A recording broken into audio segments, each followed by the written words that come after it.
This video is brought to you by CuriosityStream. Sign up today with the link in the description and get access to my streaming service Nebula for free.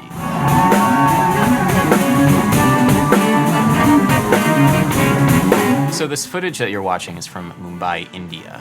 It was shot in a black box theater called G5A, and there is no social distancing going on here. There are no masks. There are about 200 people crammed into a small space. This was one of the very last times that I ever performed in front of a live audience before the lockdown. This was shot in early March of 2020 during the initial stages of the coronavirus pandemic. I was on tour with my band Sungazer alongside Shubh Saran touring India. We traveled to Jaipur, we also traveled to Delhi, and we traveled to Goa conducting workshops and performances. All based on those triplets, or we're thinking 9 tuplets. And honestly, it's kind of wild looking back at this footage because there is a non-zero probability that these events that we were holding contributed to the spread of the novel coronavirus. By the time we headed back to the States, people were already treating it seriously, like wearing masks in airports. We got back on the 9th or 10th. Yeah. Our last show in Delhi, people didn't show up because of COVID, and we had none of us really knew what was going on. We made it back to the US just 2 days before travel restrictions were put into place. But this footage is also crazy for another reason, I think. And that is it kind of makes me nostalgic for a time that just doesn't exist anymore. And that time was just a few months ago, where we could perform live in public and not endanger anybody.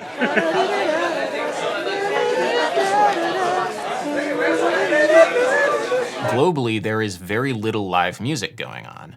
The industry stands to lose $9 billion this year alone, and many musicians who rely upon live performance for their livelihood have been out of work for longer than any period of time in their careers. Fortunately, though, live musical performances are coming back, but with social distancing and safety precautions, they look very different from what they used to look like. All right, tonight's gig is with the NYChillharmonic.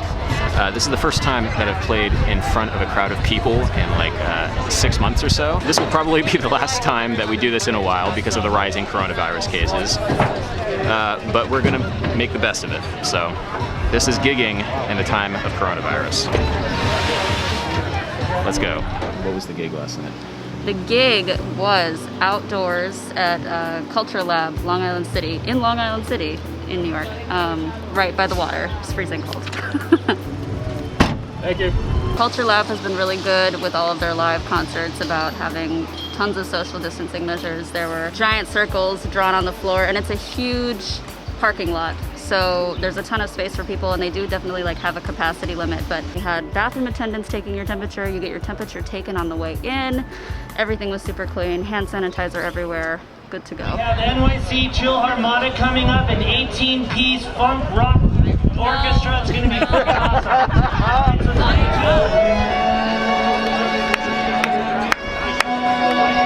The strings and the horns haven't actually rehearsed yet. Last night we just rehearsed with the rhythm section. Doing this one, how we did it on the LPR game, the chugging first, followed by you second. 4.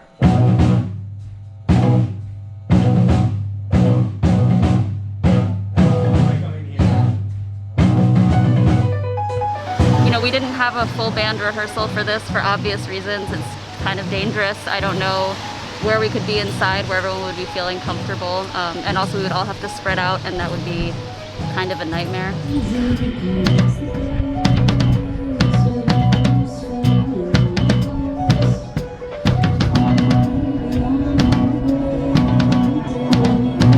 Everybody chill for a sec. You're both doing great. You're both. Can't stop. Perfect. So a sobering thing to think about is that this is the longest time in human history where music has not existed as a cultural force in daily life. The closest analog would probably be the 1918 Spanish influenza epidemic, but believe it or not, back then, live music was not as interrupted as it has been today. The huge reaches of Carnegie Hall held an audience which seemed to know neither the lure of the Liberty Loan doings outside or the fear of the Spanish influenza among the throng inside. Despite several weeks of canceled tours in October of 1918, by November, touring had already started up again in the United States and Europe. In Britain, for example, the only precaution on live musical performances was a limit of 3 consecutive hours and making sure that there was an intermission between shows. There was no capacity limit or anything like that. All in all, the 1918 pandemic was, quote, seen more as a temporary inconvenience than anything else. That certainly does not feel like it's the case this time around. So freaking strange to be back on the gig. Feels good. The last New York Chillharmonic gig was at the beginning of February, so man, there really wasn't anything since then. That's a terrifying thought. I'm so sad and unemployed. Please Venmo me. Anyway, and also enjoy this next song. The slow build. Do you know of any other big band gigs that have happened? Yeah, I think some people have played in parks. Going out every once in a while, you know, in Hell's Kitchen down by Washington Square Park, and yeah, people have been super generous and really nice. You know, just been hitting a bunch of different, you know, outdoor dining situations, playing some tunes, and kind of moving on. When we've been busking, it's just been like, there have been a couple nights when we've done it and like we've made like, you know, as much as you would make at like your typical bar gig. But honestly, we've just been doing it as like a way to like get back in shape because, I don't know, like we weren't playing with other humans really the first like few months of the pandemic. Would I tell you I'll be fine, twisted like a secret, basking in the hunger glow of time. Won't you let me keep it now? So funnily enough, Shubh Saran also had a gig this past weekend, but his experience was a little bit different than mine with the New York Chillharmonic. So this past weekend, I played with the Fort Worth Symphony in Texas, and we played a pops concert called Soul Men. There's a couple of states. Texas is probably one of the few ones that are still doing trying to do shows again, but in a very limited capacity. During rehearsal and during the shows, everything was like isolated. So everyone was 6 feet apart. There was like a layer of brass. The brass section was kind of at the back, and then there was like a layer of plastic. Then in front of them was the woodwinds, and there was like a layer of plastic. And then was the strings, and they were like isolated, probably 6 feet apart. And then there was us, the rhythm section, the singers, and then the conductor. It was like a 5,000 capacity venue that they only allowed 1,000 people in. And even then, I think it was just a few hundred that actually ended up coming to the shows. So I've done a couple wedding gigs in the past few weeks, and like we have like a plexiglass shield that we put in front of the mics. Okay, like trumpet, you have to empty your spit valve. Right. Which is gross in any time. It's like our entire thing is to be right on top of one another, blowing air, literally blowing air into one another. Absolutely. It's rough. It's rough. Be like, blah, all my particles. We were pretty far from the audience, I would say, at least like 12 feet away from people, which is really good. We're outside, you know, so obviously particles don't spread as easily. Yeah, very important. Mask. I've done some like house concerts in the tri-state area. Okay. I did a wedding. After the dinner course, 200 people showed up, 200 more people. I've heard that happens. And I did not agree to that. So. Now, for most people, musicians and audiences alike, the value of live musical performance is to make connections between people. You know how everyone writes breakup songs and like they're really sad? I wrote this song about wanting to break up with someone, and then I did, and it was the best. Of course, the dangers of COVID means that it's harder to do that live and in person. So many musicians have turned to streaming as a means of 1, recouping lost income, and 2, making connections with their audience. I think streaming is awesome and a new form of musical expression. By the way, follow me on Twitch. But there is a very serious danger, I think, in ceding control of live musical performance to tech companies. And you can see that in the example of Herman Lee, the guitarist for the band Dragon Force, being banned from Twitch because he played his own music live on stream. He was issued a DMCA takedown. That should give anybody pause, because that connection between audience and musician is being mediated through the DMCA. That's horrifying to me.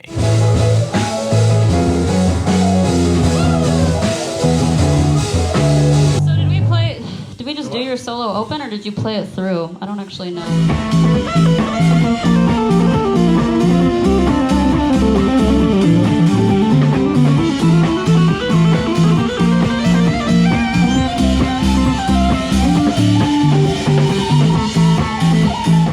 Played the virtual Washington, D.C. Jazz Festival with Mark Carey's trio. So they had like a 3-camera shoot. It was really nice, nicely produced. I have to say that was the weirdest part of it, was like we would do this like really energized piece and it would come to a finish and then there'd just be dead silence. And there's this term musicking that the musicologist Christopher Small coined, which refers to the act of music making. Music is more than just sound, it's more than just chord progressions and melodies, etc.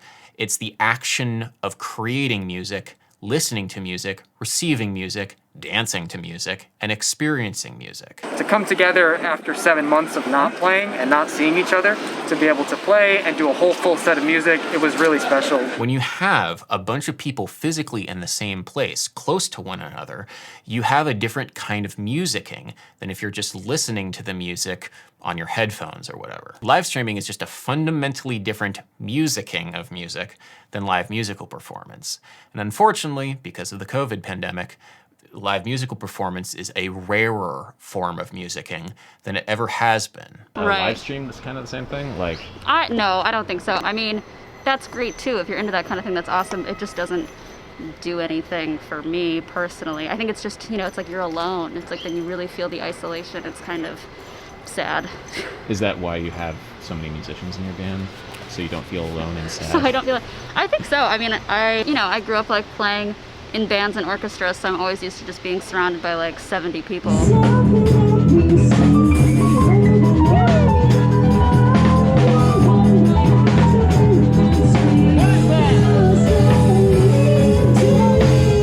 think any excuse to play now with other people is, such a gift, really, honestly. I think that like we really took that for granted. There's such a lack of live music happening that I think any opportunity to see live music is, you're going to get a more receptive audience if you can make it happen distance. All right, cool. 1, 2, 3, 4. All this grieving, all this loss, come along and find me, 'cause I'll be waiting. All this needing, all the troubles, come along and find me, 'cause I'll be waiting. There's nothing that beats the camaraderie of like having a big group come together and like, it's like all of these parts creating this one thing. Like that, nothing will make me happier than that. It just wants me a trombone solo.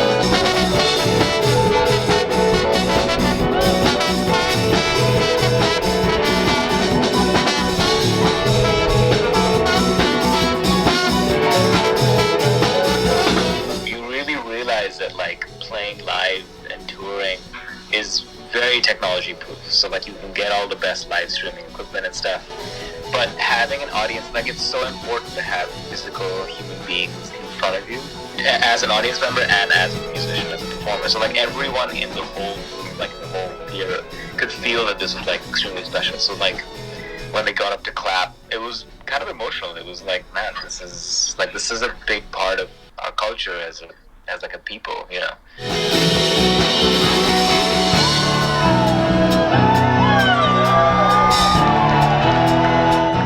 Watching this footage now of the Chillharmonic performance of the past weekend, and then also the India tour back in March, it's kind of an odd experience for me emotionally. The initial idea was to turn all the footage that we had shot in India of the tour into like a travel vlog, originally entitled Spicy Food, Spicy Jazz. We were like making jokes the whole time about how our stomachs felt in terms of like complexity of chord progressions. A little update on the stomach. The harmony has become a little bit more complex.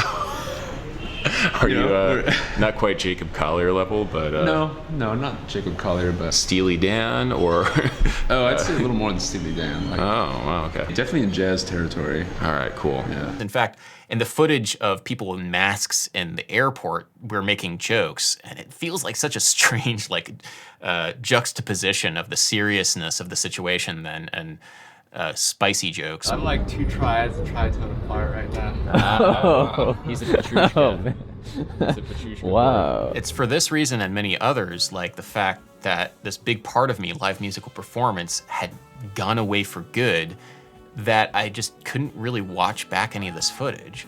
And I just shelved the entire project. That is at least until recently, where I played the gig with the New York Philharmonic this past weekend, where I finally felt that live musical performance, even if it doesn't happen now, will at least come back. This vital part of culture is not gone for good. Yes, 2020 has sucked, but live music will come back, and we will have this essential part of the culture once again. It's like Carnegie Hall, yes.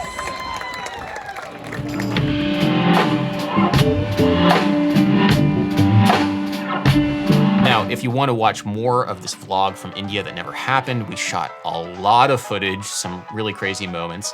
Good sound check. You can watch the extended version of this video exclusively on Nebula. Nebula is my streaming service, which I joined specifically so I would not have to worry about the vagaries of demonetization and DMCA takedowns here on YouTube. Nebula features many of your favorite YouTube educational creators, including Legal Eagle, Knowing Better, Thomas Frank, Wendover Productions, and many, many more. It is a great place to watch and discover great quality content entirely ad-free.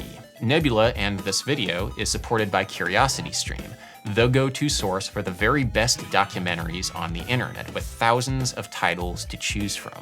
If you sign up for CuriosityStream with the link in the description or curiositystream.com/Adam Neely, you also get a subscription to Nebula, where you can watch our India adventures for free. What's more is that for a limited time, the price for a year's subscription to both CuriosityStream and Nebula is just $14.79. A 26% discount. By signing up to CuriosityStream and Nebula with the link in the description, you're not only helping out this channel, but the entire educational community here on YouTube as we work together to build a platform that creates content that engages the world in a meaningful way. Thank you everybody for watching. If you've had any experience either watching or performing live music in the past 6 months, please let me know. I'd love to hear your experience with it. And yeah, stay safe everybody. Peace.